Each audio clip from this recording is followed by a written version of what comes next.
नमस्कार, मैं कैप्टन साक्या। एक बार फिर आपका हिंद मॉडल स्कूल के डिजिटल क्लास में स्वागत है। देखिए, आज मैं आपको पास्ट परफेक्ट कंटिन्यूअस टेंस के बारे में बताऊंगा। सबसे पहले समझते हैं कि पास्ट परफेक्ट कंटिन्यूअस टेंस को कितने नामों से जानते हैं। तो देखो, कम से कम हम पास्ट परफेक्ट कंटिन्यूअस टेंस को 3 नामों से जानते हैं। दूसरा हमारा दे रखा है पास्ट परफेक्ट प्रोग्रेसिव टेंस। तीसरे को हम कह सकते हैं पास्ट परफेक्ट इम्परफेक्ट टेंस। देखिए, अब हम समझते हैं इसकी आइडेंटिफिकेशन। जो पास्ट परफेक्ट कंटिन्यूअस टेंस की जो आइडेंटिफिकेशन है वो क्या है, पहचान क्या है। तो जिस वाक्य के अंत में से रहा था, से रही थी, से रहे थे आदि शब्द आते हैं तथा इस टेंस के वाक्य में समय भी दिया होता है, तो समझ जाइएगा आप, वो सेंटेंस हमारा पास्ट परफेक्ट कंटिन्यूअस टेंस का होता है, means past perfect progressive tense का होता है। फॉर्मेशन क्या कहता है, सबसे पहले आपको सब्जेक्ट लगाना है और उसके बाद में हैड बीन, दोनों सब्जेक्ट के साथ, मतलब सिंगुलर हेल्पिंग वर्ब दे रखी तो आपको दोनों सब्जेक्ट के साथ ही हैड बीन लगानी है। वर्ब में आईएनजी लगानी है, ऑब्जेक्ट, उसके बाद में सिंस फॉर का यूज करना है और सिंस फॉर, फिर उसके बाद में टाइम, और सिंस फॉर का वही यूज करना है जैसे कि मैंने आपको प्रेजेंट परफेक्ट कंटिन्यूअस टेंस के बारे में बताया था। ये भी बताया था कि आपको सिंस कहाँ पे लगाना है, फॉर कहाँ पे लगाना है, तो आप उस वीडियो में जाकर कंफर्म कर सकते हैं, समझ सकते हैं। चलिए, with the help of example I am going to make you understand. Aman दोपहर से सो रहा था, समय दे रखा है, मतलब दोपहर से, ये दे रखा है। यदि इस सेंटेंस में इस दोपहर शब्द को हटा दें, दोपहर से हटा दें, तो हमारा सेंटेंस पास्ट कंटिन्यूअस का रह जाएगा। टाइम की वजह से ही हमारा ये पास्ट परफेक्ट कंटिन्यूअस टेंस का सेंटेंस हो गया। अमन दोपहर से सो रहा था, तो क्या बनाएंगे, अमन हैड बीन स्लीपिंग सिंस नून। सुबह दोपहर शाम के लिए हमें सिंस लगाना होता है, जैसा कि मैंने लगा रखा। चलिए अगला सेंटेंस देखते हैं। तुम 2 बजे से पढ़ा रहे थे, you had been teaching since 2 o'clock। O'clock के लिए हमेशा हमें क्या करना पड़ता है, सिंस लगाना पड़ता है। चलिए ओ क्लॉक के बारे में भी थोड़ा बताते चले।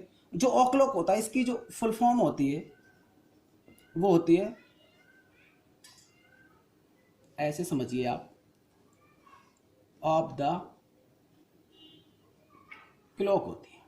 मतलब ओ क्लॉक को कंप्लीट फॉर्म में हम क्या कहेंगे, ऑफ द क्लॉक। याद रखने वाली बात है, बहुत इंपॉर्टेंट है। चलिए, कई बार लोग ऐसे पूछ लेते हैं, तो आपको पता होगा, तो आप without hesitation, without any botheration समझा सकते हो, बता सकते हो। चलिए, अब हम 1 to 6 सेंटेंस के माध्यम से समझेंगे। आरती 1 घंटे से गप्पे मार रही थी, तो देखिए सिंगुलर सब्जेक्ट है तो हमें हैड बीन लगाना है। प्लूरल होता तब भी हैड बीन लगाना है, क्योंकि हेल्पिंग वर्ब ही एक है इस टेंस में। Aarti had been gossiping for an hour, घंटा के लिए आपको फॉर लगाना होता है, जैसे कि मैंने पहले ही बता दिया। अफर्मेटिव नेगेटिव करेंगे, Aarti had not been gossiping for an hour. Interrogative करेंगे, इसका अर्थ हिंदी में क्या बनेगा, क्या आरती 1 घंटे से गप्पे मार रही थी, तो had Aarti been gossiping for an hour, question mark. Interrogative negative तो क्या होगा, had Aarti not been gossiping for an hour. अगला, जब हम क्वेश्चन वर्ड जोड़ेंगे हिंदी के सेंटेंसेस में, वो हम कहाँ, क्यों, कैसे, कब, सेंटेंस के सेंस के अकॉर्डिंग हम जोड़ सकते हैं, लगा सकते हैं, जो हमें प्रॉपर लगता है। तो आरती 1 घंटे से गप्पे कहाँ मार रही थी, मतलब किस जगह पे मार रही थी, तो हो जाएगा इसका इंग्लिश का sentence, where had Aarti been gossiping for an hour. उसके बाद में interrogative negative, where had Aarti not been gossiping for an hour. इस तरीके से हमारे 1 to 6 सेंटेंस कंप्लीट हुए। देखिए, ये जो आइडेंटिफिकेशन मैंने आपको समझाई है, ये तो होती ही होती है, इसके अलावा और भी होती है। तो देखिए वो क्या है, इस सेंटेंस के माध्यम से समझते हैं। मैंने प्रेजेंट परफेक्ट कंटिन्यूअस में भी समझाई है, वो आप वीडियो पर जाकर देख सकते हैं। तुम 10 मिनट से बैठे हुए थे, तुम 10 मिनट से बैठे हुए थे, मतलब कि समय दे रखा है 10 मिनट, ये दे रखा है। तो बैठे हुए थे या बैठे थे एक ही बात है, सेंस एक ही है। कहने का मतलब ये है, आइडेंटिफिकेशन के वाक्य में, मतलब आइडेंटिफिकेशन के अनुसार देखा जाए तो इस टेंस की जो पहचान है, से हुआ था, से हुई थी, से हुए थे, इस तरीके से भी सेंटेंस हमारा हो सकता है हिंदी के सेंटेंस में। जैसे तुम 10 मिनट से बैठे हुए थे, या वह 1 घंटे से खड़ी हुई थी, इस तरीके से बहुत सारे सेंटेंस है। पिताजी सुबह से छत पर लेटे हुए थे, ऐसे बहुत सारे सेंटेंस आप बना सकते हो। मैंने जो यहाँ पे सेंटेंस दिया है इसके अनुसार समझते हैं। तो देखिए, इंग्लिश इसकी क्या बनेगी, you had been sitting for 10 minutes, minutes के लिए इंडेफिनिट टाइम माना जाता है मिनट को, इसलिए इसके साथ फॉर चलेगा, फॉर लगेगा। Affirmative negative, you had not been sitting for 10 minutes, फिर वही बात प्रश्नवाचक, सिर्फ इसकी हिंदी की सेंटेंस की जो सिचुएशन है वो बदली है लेकिन सेंस वही है।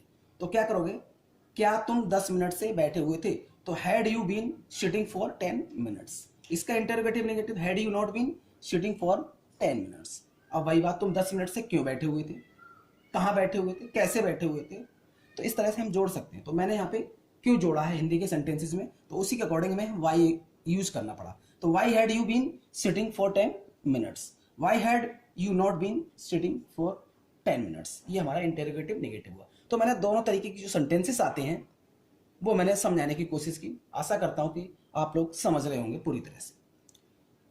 चलिए अब हु से रिलेटेड सेंटेंसेस के बारे में मैं बताने जा रहा हूं। देखिए सबसे पहले आपको हु लगाना है, उसके बाद में हैड बीन, उसके बाद में वर्ब की फर्स्ट फॉर्म में आईएनजी, उसके बाद फर्स्ट फॉर्म आईएनजी, मतलब कि कोई आपसे पूछता है कि वर्ब की कितनी फॉर्म होती है, तो there are 5 forms of verb.